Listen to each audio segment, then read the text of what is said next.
Hey, drum people, Mr. Fitz here, and it's time for number 84, Go for Excellence. Here goes. 1 and 2 and 3 and 4 and 1 and 2 and 3 and 4 and 1 and 2 and 3 and 4 and 1 and 2 and 3 and 4, 1 and 2 and 3 and 4, 1 and 2 and 3 and 4, 1 and 2 and 3 and 4, 1 and 2 and 3 and 4, 1 and 2 and 3 and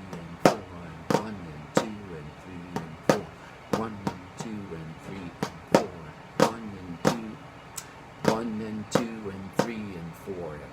Got to kind of goof on that last measure. All right, here goes with the bass drum. 1, 2, 3, 4. 1 and 2 and 3 and 4. 1 and 2 and 3 and 4. And 1 and 2 and 3. 1 and 2 and 3 and 4. 1 and 2 and 3 and 4. 1 and 2 and 3 and 4. 1 and 2 and 3 and 4. 1 and 2 and 3 and 4. 1 and 2 and 3 and 4. 1 and 2 and 3 and 4. 1 and 2 and 3 and 4. 1 and 2 and 3 and 4. Okay, so first off, the bass drum part is not crazy hard. However, please be sure to put those accents in when you're practicing it. All right. Now, at first, you may want to just make sure you've got the right rhythm and the right counts, and that you're doing it correctly. But be sure to work on those accented notes. You want to make sure they stand out. Same is true, by the way, with the snare drum part. Now, the key thing about this is I'm just going to talk about the first two measures, and then I'm going to let you figure out the rest. But and again, I'm not going to worry about accents at first. But let's look at the first measure. All right, pretty simple, right? 1 and 2 and 3 and 4 and, okay, just quarter, quarter, eighth, eighth, quarter.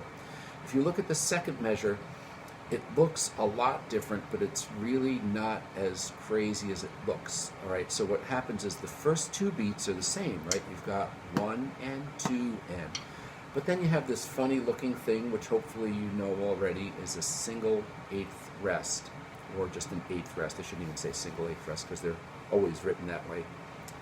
Now, an eighth rest is equal in time to an eighth note, except obviously since it's a rest, it is silent, right?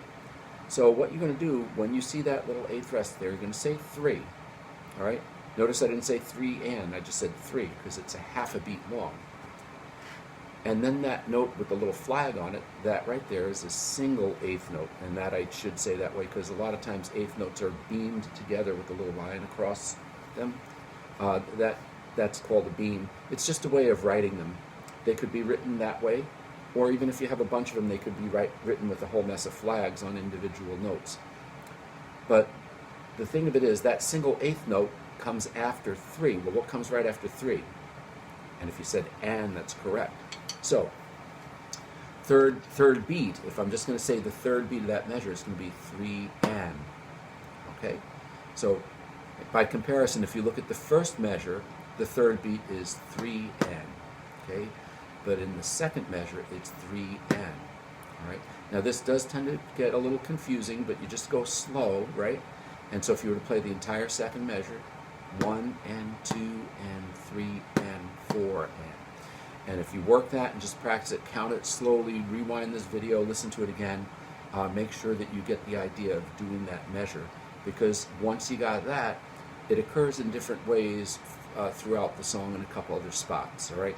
And you're going to need that for your next song, which is Montego Bay. All right, have fun.